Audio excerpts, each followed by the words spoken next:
માનચિરાગ ગોટીનું વાતાવરણ ઠંડુ પડ્યું ત્યાં કીર્તિએ માહોલ ગરમ કરી નાખ્યો. ના બરાબર જ કર્યો છે, એમાં ગરમ શું કરી રહ્યો છે? દર વખતે કોઈ માણસ કઈ વારંવાર એકનો એક માણસ ગલત ન હોય. સાચાને સાચું કહેવાનું તેવડ રાખતા હોય ને અને સત્યની પરિભાષા બદલી ન જવી જોઈએ. મને તો બરોબર જ લાગ્યું. એવી વળી હું દાદાગીરી ખરેખર એ લોકોના બધા નિયમ બધા બહુ એટલા સ્ટ્રીક હતા. તો ત્યાં બીજી લેડીઝ હતી ને તો બધાના માટે બનાવાય ને. આનામાં પડી ત્યાં ક્યાં ઓલી છે હિન્દુ છે સનાતની છે અને ગાળો બોલે ત્યાં ક્યાં કોણ નથી બોલતું. એ આ છે એ આમ દર્પણ છે સામું દેખાયું છે બરાબર. ઓલું છે એ દેખાતું નથી.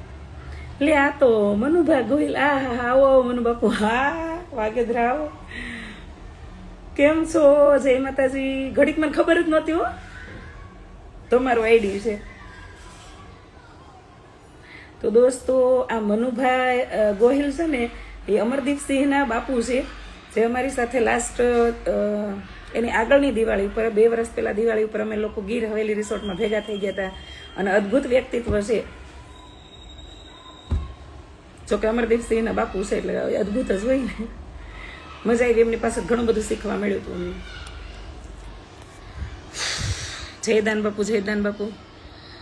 એટલે છે ને નિયમો હોય ને ટૂંકમાં એ બધાના માટે સરખા હોવા જોઈએ અને બધાએ પાલન કરવા જોઈએ. તો હું નિયમને નિયમ માનું. આ તો કોઈ સેલિબ્રિટી આવે એટલે નિયમોના ઉલ્લંઘન હોય ને પછી કોઈ સામાન્ય માણસ આવે એટલે તમારે સ્ટ્રિક્ટલી નિયમો અનુપાલન કરાવવું હોય તો આ તો ભાઈ ન આવે. પછી હોય જાય કોઈક માથા ફરેલનું હોય એ પછી સામું થઈ જાય. અને મને તો એવું લાગતું જ નહોતું કે એમાં એ છોકરીનો એકનો વાક છે. ત્યાં આયરે ઉભાથી બધા એને જેવા જ હતા હરખા જ હતા. તમે દાતર ગયા છો? ના દાતર નથી ગઈ. કોઈ સેલ્ફી લેતા હતા ને કોઈ આજુબાજુ મંડરાતા હતા ને કોઈ હાથ પકડતા હતા ને કોઈ હારે નાતા હતા ને કોઈ બહાર કાઢતા હતા કોઈ વળી ચોકતું હતું. મને ક્યારેક એમ થાય ચોકે શું કામ એમ. એ લોકોના આશ્રમમાં ઘણી વાર આ બધા ભેગા થયા હોય અને પછી ચોકવાનું શું અહીંયા. અને ચોકવાનું થયું હોય નગ્ન નાવા પડી હતી એમાં ચોકી જવું પડે. હે નગ્ન હતી એટલે ચોકવું પડે. પૂરા કપડાં પહેર્યા હશે અને ભગવો ધારણ કરેલા બધા હોય એટલા બધા ભગવાનને મળેલા હશે. હાલી હું મેળાશો.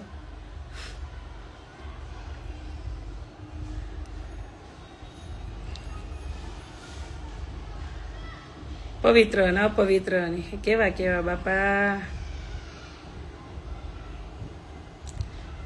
એ કે મને એક બહુ દાંત આવ્યો કાલું. એ કે કુંડમાં કે કીર્તિ પટેલે કુંડમાં સ્નાન કરી લીધું ને તો એ કે કુંડ અપવિત્ર થઈ ગયો. મને હાળા દાંત આવ્યો. મેં આવું કે કોઈનું ખૂન બૂન કરીને આવી છે તો આનું અપવિત્ર થઈ ગયો. અને કીર્તિ પટેલને આવા પડી તો એ કુંડ અપવિત્ર થઈ ગયો.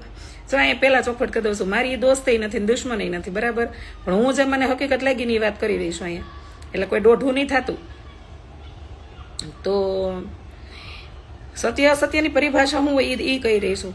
એ કે અપવિત્ર થઈ ગયો તો હું કોઈ નથી ખબર કે જુનાગઢમાં કેટલા ગોરખ ધંધા હાલે છે અને કેટલા ટકા સંતોષી રિયલ સંતોષ કેટલા બધા પાખંડી ભેગા થયા હશે.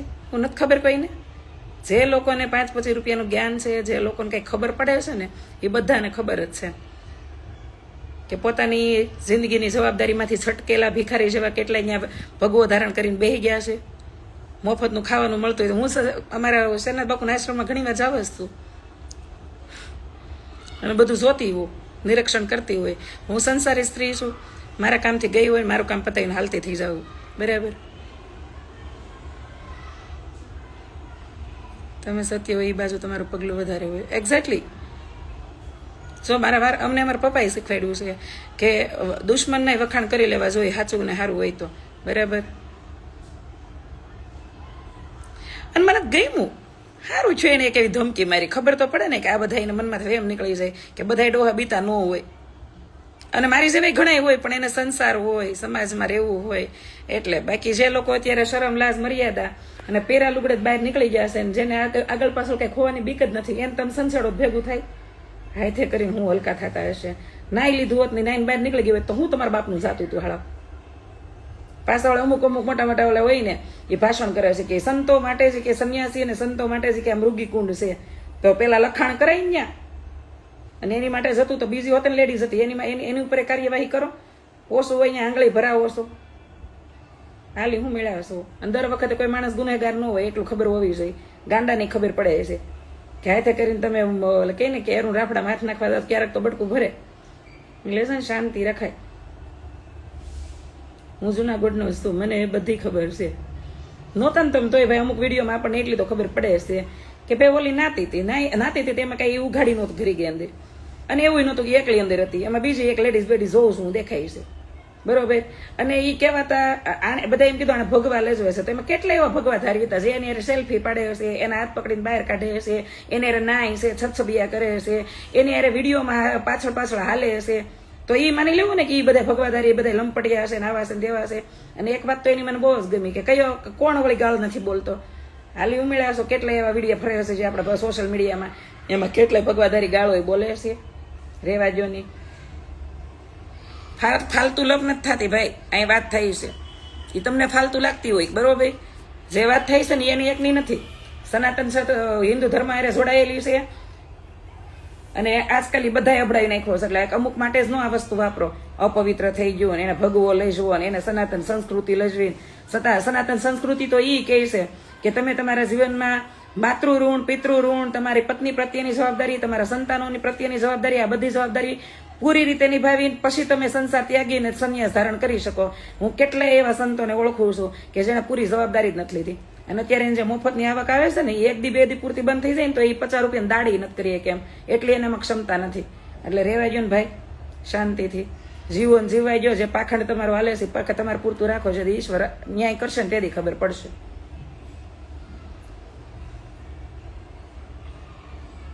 હા મને ખબર છે, મને ખબર છે.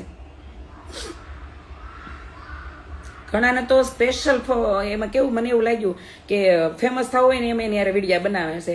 એટલે ભાઈ એ વ્યક્તિ એટલી બધી ખરાબ લાગે છે, ખોટી લાગે છે, ગાળો બોલે છે, તો હું કામ તમે એની હારે ઉભા રહ્યો છો, એની હારે વિડીયો ફોટો સેલ્ફી લ્યો છો? બ્લોક લિસ્ટમાં નથી આપ્યું મોબાઈલ અંદર લાલ કલરની એક લીટી બટન હોય, બ્લોક લિસ્ટનું ઓપ્શન હોય? ના ના, બધાને બધું અંદર ખાને ગમે જ છે. એક છે કે એ જે છે એવી દેખાય છે અને અમુક દેખાતા નથી. કુંડની અંદર જે પાણી છે ને એ ખરેખર લેબોરેટરીમાં ગયું હોય, અને લેબોરેટરીમાં ખરેખર એવું જો બતાવે પવિત્ર અપવિત્રની જો એમાં એ લેબોરેટરીમાં આવતું હોત ને તો મને એવું લાગે છે કે કુંડનું પાણી તો કીર્તિ નહોતી ગઈ ને અંદર ના આવે એ પહેલા જ અપવિત્ર થઈ ગયું છે. મને ખબર છે, મને ખબર છે.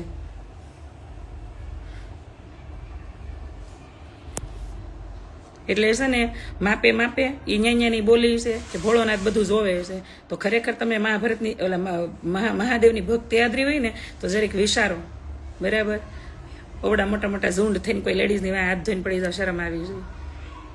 હું એના બોલતી નથી ને તો મને એટલી ખબર પડે કે કોઈની ઉપર હાથ ધોઈને ન પડી જવાય, કોઈની ઉપર ઝુંડ બનીને ન પડી જવાય, અને કોઈ માણસને પેલા આખો સમજે કે મુદ્દો આખો જાણ્યા વગરને કોઈ દિવસ સ્ટેટમેન્ટ ન અપાય, જજમેન્ટ ન કરે, એટલી ખબર હોવી જોઈએ. બુદ્ધિ છે. સામાન્ય જો ગૃહસ્થી ધરાવતા લોકોને આ ખબર પડતી હોય ને તો આ તો બધા ભગવા ધારણ કરીને સીધા ઈશ્વર હારે કનેક્ટેડ છે.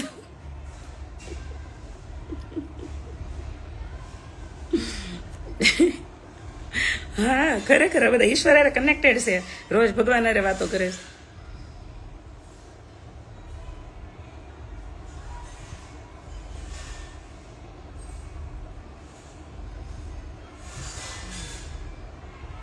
ન્યૂઝમાં આવતું છે એફઆઈઆર તો થાય. હવે એને એફઆઈઆરથી હું મતલબ હોય? એવું નથી કીધું કુનાલભાઈ, અહીંયા મેં એવું નથી કીધું કે મેં એનો પક્ષ લીધો છે કે કોઈને હું ખરાબ ચિતરી રહી છું કે કોઈની વિરોધમાં હું કંઈ બોલી રહી છું. અહીંયા એક એવી પારદર્શિકતા દર્શાવી રહી છું કે સત્ય અસત્ય, સનાતન ધર્મના નિયમો આ તે, અને નિયમો હોય તો બધા માટે હોવા જોઈએ, બધાને પાલન કરવું જોઈએ, નાનો મોટો. અને ઈશ્વરના દરબારમાં ખુદ મહાદેવ સિવાય કોઈ સેલિબ્રિટી ન હોવું જોઈએ. તો કેટલું એવું ત્યાં થયું આ વખતે કે જેમાં કેટલા એવા લોકો હતા જે છે ખુદ અંદર વૈયા ગયા પોતાની ગાડીઓ લઈને. ઘણા એવા નેતાઓ હતા જે હાલીને ગયા કેટલે દૂર દૂરથી. તો સનાતન ધર્મની પરિભાષા તો બધા માટે હરખી હોવી જોઈએ. આ તો અમુક માટે આમ ને અમુક માટે આમ એ વળી કેટલી હદે યોગ્ય એમ એ કહેવાની કોશિશ કરીશ. બીજી એ કહેવાની કોશિશ કરીશ કે આ છોકરીથી પાણી ગંદુ ને અપવિત્ર થઈ ગયું, બરાબર, તો પવિત્ર લોકો અહીંયા હતા જ ને, એને પોતાના મંત્રો જાપ ને એવું બધું કરીને પાછું પવિત્ર કરી દેવાય ને.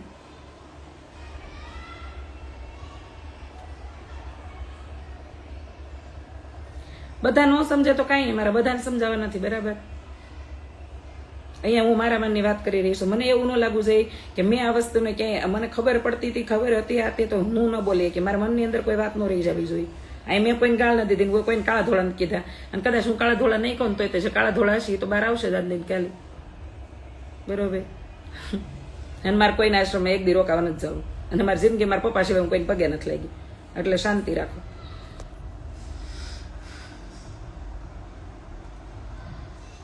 હું તો કહું છું એને પરમિશન કોણે આપી એટલું બધું એવા વિશે જાણવા છતાંય એ જ કહેવાની વાત કરીશ, બરાબર? એવું બધું હોય તો ત્યાં પહેલા અંદર ત્યાં સુધી પહોંચી ત્યાં સુધી ત્યાં હું પ્રશાસન નહોતું, ત્યાં અધિકારીઓ નહોતા, ત્યાં બધા આ ભગવાધારીઓ નહોતા, એ અંદર છેક નાવા પડી ગઈ ત્યાં સુધી કોઈને કઈ પ્રોબ્લેમ નહોતી, ને ઓલી 9 ડૂબકી મારે છે તો એ બધાને પ્રોબ્લેમ ઊભી થઈ. વાવ, વોટ અ ન્યૂઝ! અને પછી બધાને અપવિત્ર પાણી થઈ ગયું, એટલે બધા બિચારા અંદરથી તમતમતા બહાર નીકળ્યા. હાય હાય, પાણી અપવિત્ર થઈ ગયું, હવે આપણે બધા અપવિત્ર થઈ ગયા, નીકળો જલ્દી, ભાગો ભાગો.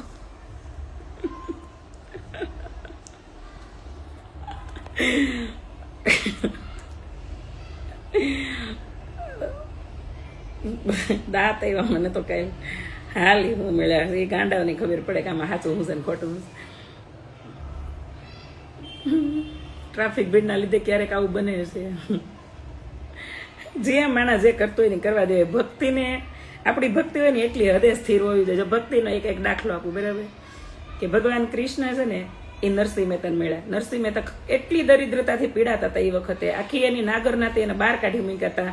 તો એકલતાનું દુઃખને પીડા હશે કદાચ. જોકે જે ભક્તો ભગવાનને સીધા પામી ગયો એને કોઈ એકલતા સતાવતી ન હોય, એને ઈશ્વર આરે તાર અડેલા હોય.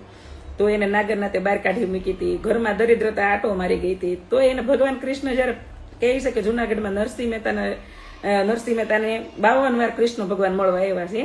તો જયારે કૃષ્ણ મળ્યા ને ત્યારે એને કીધું કે માંગ તારે શું જોઈએ છે એમ. તો કે મારે તમારો ને રાધારાણીનો રાસ જોવો. વિચારો, એમાં ધારત તો બંગલા ગાડી રાજમહેલ બધું ન માંગી લેત, રાડિયાસનો મહેલ ન માંગી લેત. એ વખતે રાડિયાસના રાસ તપતા હતા, બરાબર, જુનાગઢમાં. તો એ માંગી ન લે, ત્યાં એ ન માંગત કે મને દરિદ્રતા હટાઈ ગયો, મારી એટલું હોનું આપો, એવો રાજમહેલ આપો. ભક્તો હોય ને સીધા ભગવાનને જ માંગે. તો એને કીધું મારે તમારો ને રાધારાણીનો રાસ જોવો છે. ભગવાન એના માટે રાસલીલા રચે. જો આ વાતો બધી ભલે કાલ્પનિક હોય, પણ મનને સ્થિર કરવા માટે તો આ બધી વાતો બહુ સારું કામ કરે. જેમ કેમ કંઈક વાગ્યું હોય ને સોફરા મેસી લગાવી દે એટલે આપણે કે કાલ તો રૂઝાઈ જાય. કારણ કે એ રૂઝાઈ ન રહી જાય, આપણે એની પર ભરોસો બેસી જાય. ભરોસો છે ને એ મલમનું કામ કરે, બરોબર? તો રાધારાણીનો એનો રાસ જોવામાં એટલા બધા મગ્ન થઈ ગયા નરસિંહ મહેતા કે એના હાથમાં જે મશાલ હતી ને એ મશાલથી એનો આખો પંજો બળી ગયો. તો એને યાદ ન રહ્યું કે મારા હાથમાં મશાલ છે અને પંજાની પીડા ન રહી, એટલે એ ઓતપ્રોત થઈ ગયા ભગવાનમાં. બીજું કે ગોરા કુંભાર જયારે ગારીઓ ખૂંદતા ત્યારે એ ભગવાનની આરાધના કરતા એના બૈરી પાણી ભરવા ગયા હતા. એનું બાળ નાનું ઘોડિયામાં હોતું હતું, ગોઠણિયા ભર હાલવા માંડ્યું હતું. તો એના બાપુ જયારે ભજન ગાતા અને બાળ અહીંથી જાગી ગયું ને એ સીધું ગારિયામાં આવી ગયું, ગારિયામાં ખૂંદાઈ ગયું. એટલે એ ભગવાનની ભક્તિમાં લીન થઈ ગયા હતા, બરાબર? ભક્તિ જેને કરવી છે ને એટલા લીન થઈ જાવ જોઈએ. તમારા બાજુમાં કીર્તિ પટેલ નહીં, લોરેન બિસ્રોય નીકળીને વયો જાય ને તો ખબર ન હોવી જોઈએ. દાઉદ કદાચ વયો જાય ને તો ખબર ન હોવી જોઈએ. ખરેખર તમે ભક્તો છો, ખરેખર તમને ભક્તિનો રંગ લાગ્યો છે, ખરેખર ઈશ્વર ત્યાં. મને એવું લાગે છે ભવનાથના મેળામાં જ ઈશ્વર આવ્યા છે, બીજે ક્યાંય નહીં હોય. અમે ત્યાં લીમડેશ્વર મહાદેવ ગયા હતા, મને એવું લાગે છે કે મને ત્યાં મળી ગયા છે. નિયમો જે છે આપણે ઓલાના સનાતન ધર્મના, એને તમે તે રીતે હરખી રીતે સમજો ને તો એ બહુ થઈ ગયું. આપણે ભક્તિ ન કરી શકવી. આપણે 2026માં સ્માર્ટ મોબાઈલ વાપરતી એક નંબરની નિર્લજ સ્માર્ટ વેજા છે, નિર્લજ સ્માર્ટ વેજા, જેમાં આપણે સ્ક્રોલિંગ કરી નગ્નતા ભરેલા વિડીયો જોઈએ છીએ, એના વ્યૂ વધારવી છીએ, એમાં લાઈકે કરીએ છીએ, અને ક્યારેક કમેન્ટો કરીને એ સાબિતે કરીએ છીએ કે અમે આમાં તમારો વિડીયો આખો જોયો, બરોબર? તો આપણે એ પ્રકારના એ હદે નીચ પ્રકૃતિના માણસો થઈ ગયા છીએ. તો આપણે એવું કેવું કે આપણે મહાદેવના ભક્ત છીએ, હે?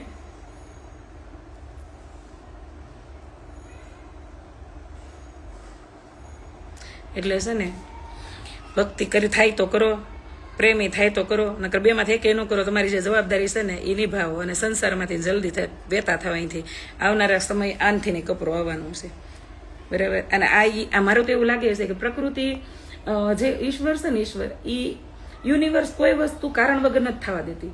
અત્યારે જે કુંભ મેળામાં થયું ને એની પાછળ કદાચ કોઈ એવું કારણ હશે જવાબદાર.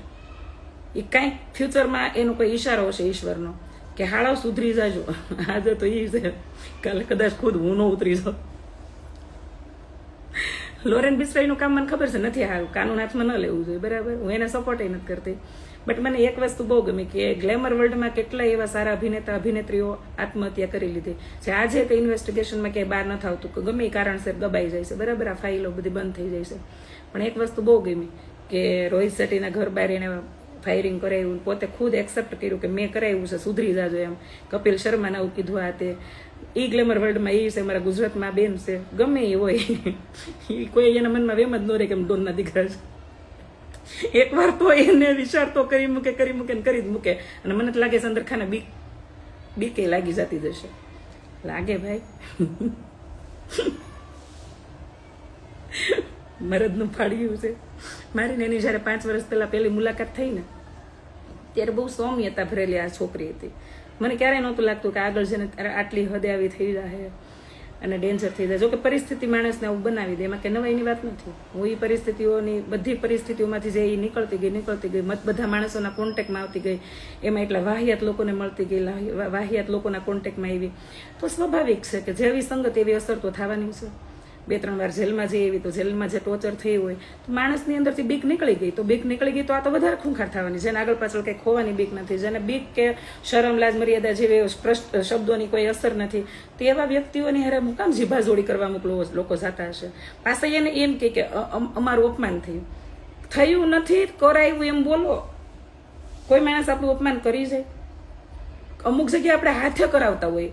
મારે ને એને મગજમારી થઈ, હાલો મારો દાખલો આપું, બરાબર, જતા સમય મારે ને એને મગજમારી થઈ તો હું ક્યારેય એમ ન કહું એને મારે આવું કર્યું.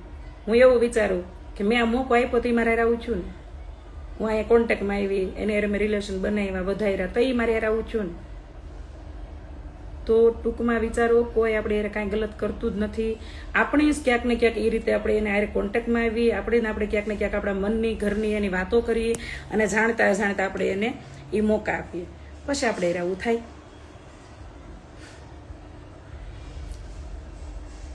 ગૌડિયા કહેતા ખબર, બોર દેવાય પણ બોરડી ન દેખાડે, પછી જા થાય પ્રોબ્લેમ ઊભા, પછી અપમાન થઈ જાય. અને મને તો એવું લાગે છે કે મોબાઈલ યુગમાં કોઈનું પોતાનું માન સ્વમાન જ નથી. સ્વમાન ને માન હોય ને એ પ્રથમ પહેલા તો આવી રીતે જાહેર જગ્યાઓમાં દોઢીના થાય જ નહીં,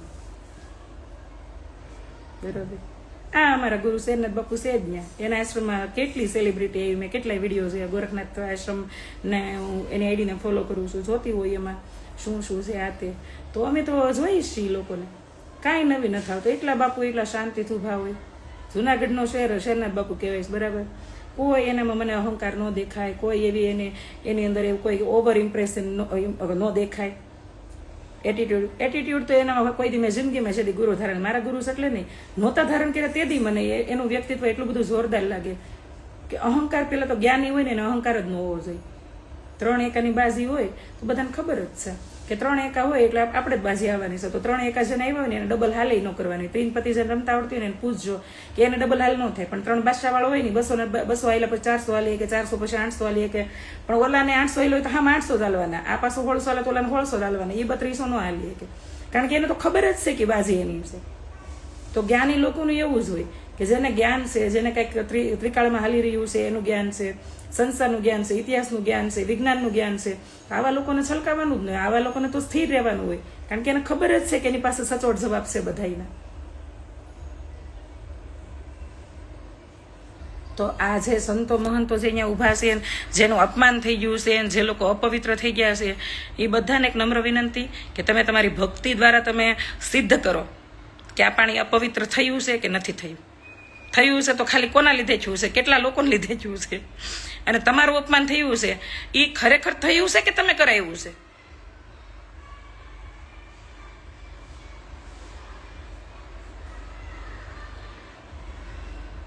જ્યારે કોઈ સંસારનો સાવ સામાન્ય માણસ ધીમે ધીમે ધીમે ધીમે ધીમે ધીમે સેલિબ્રિટી ડોન દાદાગીરી કરીને ડોનગીરી અહીંયા પૂગે ને હાવ સામાન્ય હોય ને પછી ત્યાં એટલે નડે બહુ. ખાનદાની માણસ હોય ને, ખાનદાની કોણ કહેવાય ખબર પડે. આજ હું ખાનદાનીનો એક દાખલો આપું મેં શેરનાથ બાપુને વખાણ કર્યા એના કારણે એ નથી કે મારા ગુરુજી છે. શેરનાથ બાપુની આખી જન્મ સ્થળથી લઈને બધું જાણીએ પહેલાં હું, કારણ કે અધુરિયા માણસો હોય ને હાવ નીચ કક્ષાના માણસોને યાર દોસ્તી હું દુશ્મની ન કરું. અજાણતા થઈ જાય તો વાત 2 નંબરની છે. આ તો ગુરુ કરવાના હતા, માતા પિતા પછી સીધું એનું નામ હોય આપણા જીવનમાં. તો જાણીએ એવી શેરનાથ બાપુ છે એ કાઠી ક્ષત્રિય છે. શેલારભાઈ ગીડા એનું નામ છે, ગીડા એમની સરનેમ છે. અને જમીન જાયદાદ એટલું બધું સારું એનું ઘરનું વાતાવરણ હતું ને પછી સંન્યાસ ધારણ કર્યા છે. તો પહેલાં તો એ ખાનદાની છે. ખાનદાની હોય ને એ માના ધાવણમાં બાપના લોહીમાં વારસામાં બધીએ મળતી હોય. અને ખાનદાન માણસ કદાચ પૈસાવાળો હોય તો સલકાય નહીં, અને કદાચ હાવ ગરીબ થઈ ગયો હોય ને તો એ મૂંઝાય નહીં. અને આવા માણસ હોય ને સ્થિત પ્રજ્ઞ, એને સંત કહેવાય. બરાબર. સોશિયલ મીડિયાના ઝઘડા હોય ને સોશિયલ મીડિયાના ઝઘડામાં પડે ને એના હોતે મનામણા કરાવ